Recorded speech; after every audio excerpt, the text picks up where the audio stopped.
we can pay in lieu of taxes, I would encourage a taxes, or if there's a fee for the cover the expenses, do it that way, so it's not, that part is not a tax. Good luck with that. Good luck with that.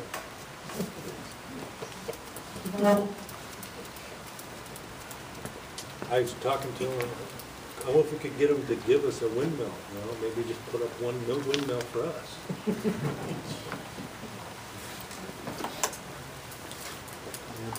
I had another idea. I'm also bringing up my other idea, which is to put a whole bunch of Christmas lights around it. And you just have to plug them into the side of the windmill. We're all gonna live in gingerbread houses. Does it make enough power to run? Okay, so much for that discussion. Moving I on. didn't know for sure. Okay. Down to item 3. This, you guys, I don't know if you had that, this OCAS light, which is a, it's a light that has a, I guess, radar in it, that when something comes close to it, then it turns on. And so we put this verbiage in here, which adds to this, to the lighting aspect. Applicants shall consider and evaluate potential use for on-demand FAA lighting OCS systems for the WEF. Review shall consider the technical and economical feasibility of using an on-demand lighting system. So it gives the Planning Commission the I don't know what to call it, power, or the option to request these things. There's some question about whether or not, if it's FAA approved or not. And so rather than putting some sort of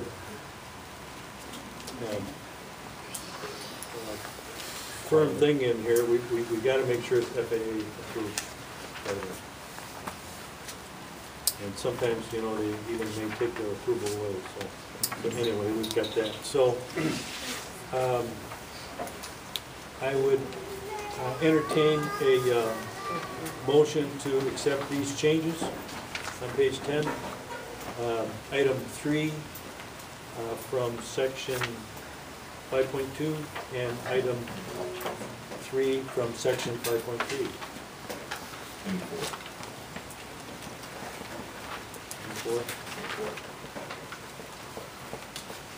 Numbers up.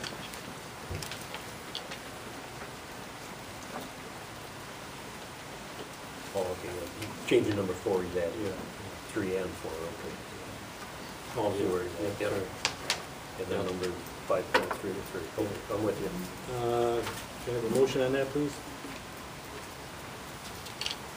I'll move, since I was there to start. I'll move. I'll second. 10 seconds. Discussion? All in favor, say aye. Aye. Opposed, same.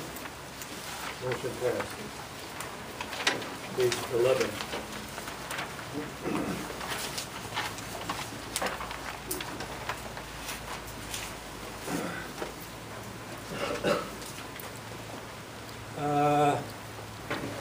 Item 6. I got that. I was reading through this stuff that I got Thursday night, and I kind of like this idea.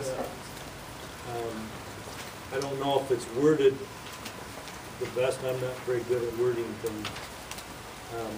The wind energy will plant 5-year-old trees or groves to shield the view between residential property and WETs. They should be planted between windows, all windows, or in wind energy turbines. I don't know if you want to clean that language up just a little bit. Yeah. What happens if I don't have enough room next to my house to plant 5? You don't have to. It would be planted on, it wouldn't be planted on,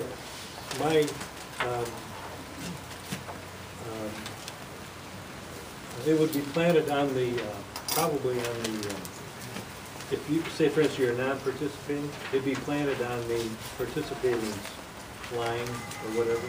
let them more farming out of the property. Yeah, Yeah, it might, you can, that's. or the line fence. I would. I don't think, we're talking about, again, this is gonna give the planning commission some discretion to, if we look and say, let's put some trees along there, or if we want some trees along there, maybe if the participating person might say, no, I don't want any trees. Yeah, but you're trying to control a buffer zone that isn't something that you can really control with those trees there unless you have a room to do it. If it's, I don't care if it's participating or not participating, if they're gonna put those trees in there. I don't really think we've got 500-600 trees, and I think it takes up about, a strip about 10 foot wide, it takes up probably 1.5 acres or something like that. And this wouldn't be anything near that. I think a lot of your farmers are gonna buck on that because that's constant trimming the trees, taking up property they can farm. As they grow, this is 20-year time, you're gonna have a lot of thing on a buffer zone like that.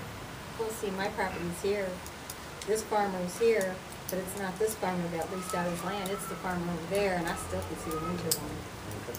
Well, I put it in, I kind of liked it, I saw it in there. It'd be nice if you'd plant the trees there, because when the trees grew, I wouldn't be able to see the wind turbine, but that farmer there, why are you penalizing him? He's not the one who leased the land. It would be on his land. But It'd only be on the person that's put the wind turbine. yeah, but if you grew the trees out there, I'd still be able to see the wind turbine. True. I think number 6 isn't necessary. Have a motion on that? I'll make a, Okay, go ahead. I'll make a motion to strike number 6 on page 11. Second. Any more discussion?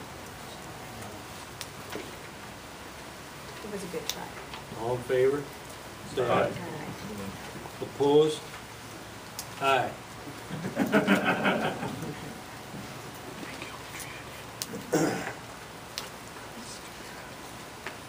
Okay, there's a couple of things in B, inhabited structures, B1, inhabited structures. We cleaned that up a little bit, capitalized some things, dwelling unit, property, participating, landowner rather than property owner, okay?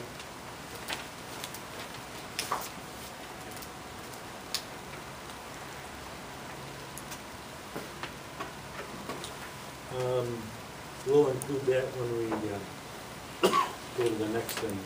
Property line setback. It's tabled last Thursday.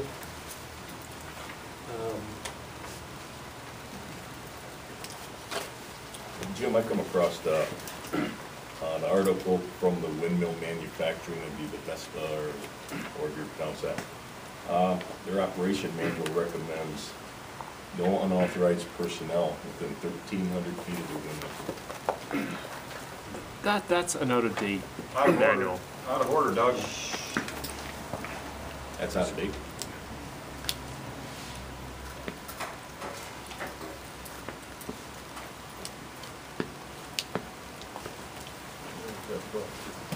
What was it from?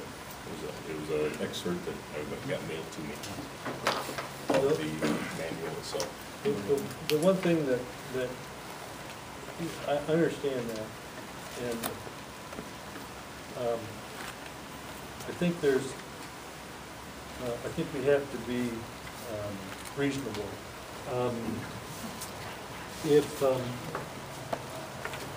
If we went and got a bottle of Pine Sol and to clean this floor in here, you'd have to wear tie-back, rubber gloves, and a face mask to use Pine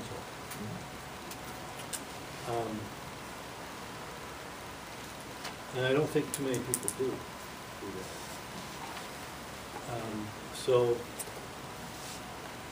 I agree there is probably some danger there, but I also think there is exaggeration in all of these regulations, whether it's to do with hard hats or anything else.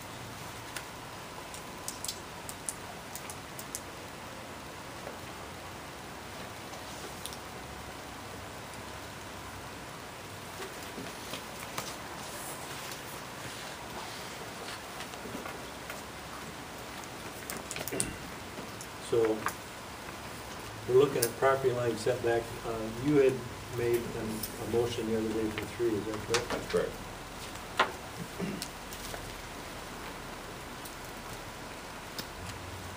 For 3, and it got defeated. Um,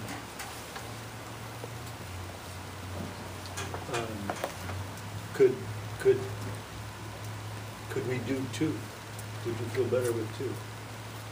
We start with 2.5. All we can do is make the motion and vote and go from there. I've got one thing that that I got from John Bullock today. And I think I might ask John to, do you have a copy of it, John? John's here. No, I don't have a copy. Okay. I remember it. I've got it here, let me find it. Was that from Vermont? No. This is a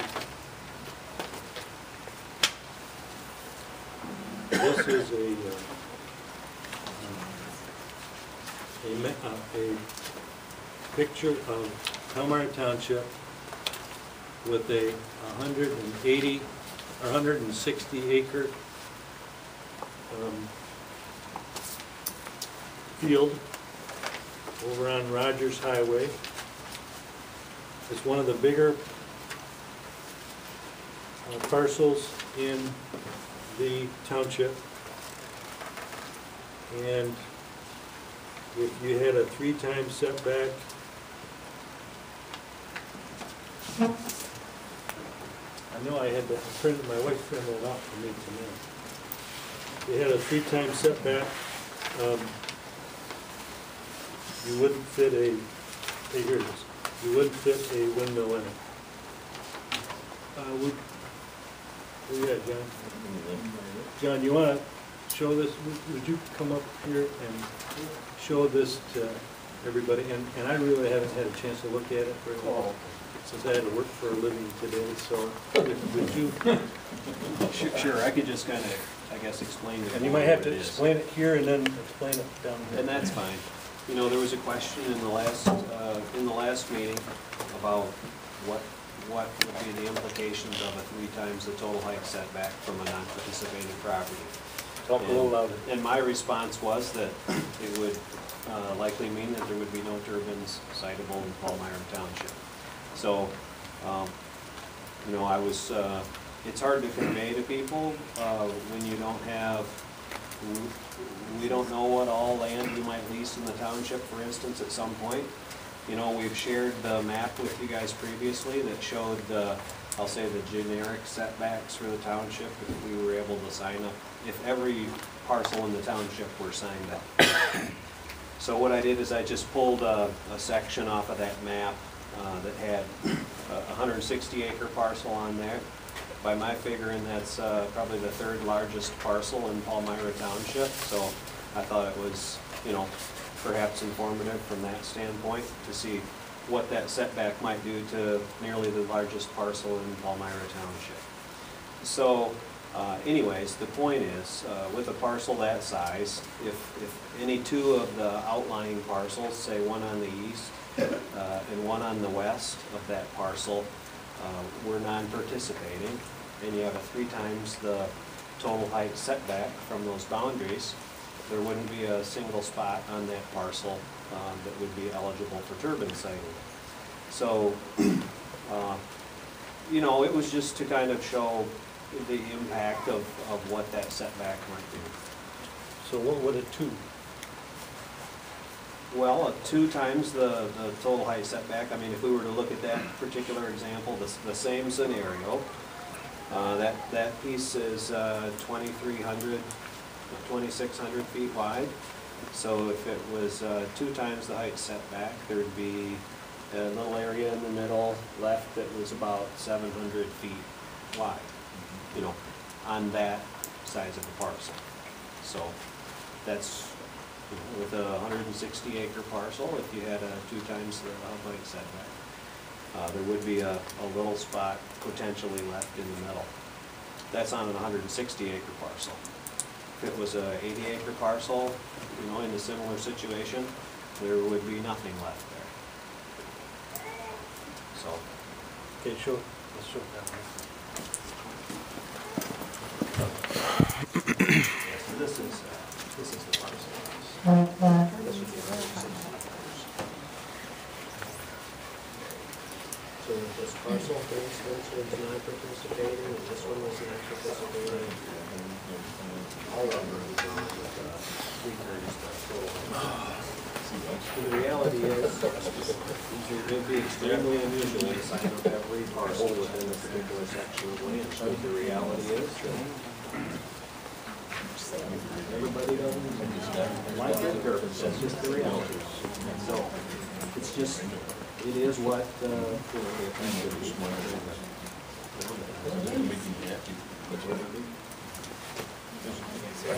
Is that all that good? Thank you. Yeah.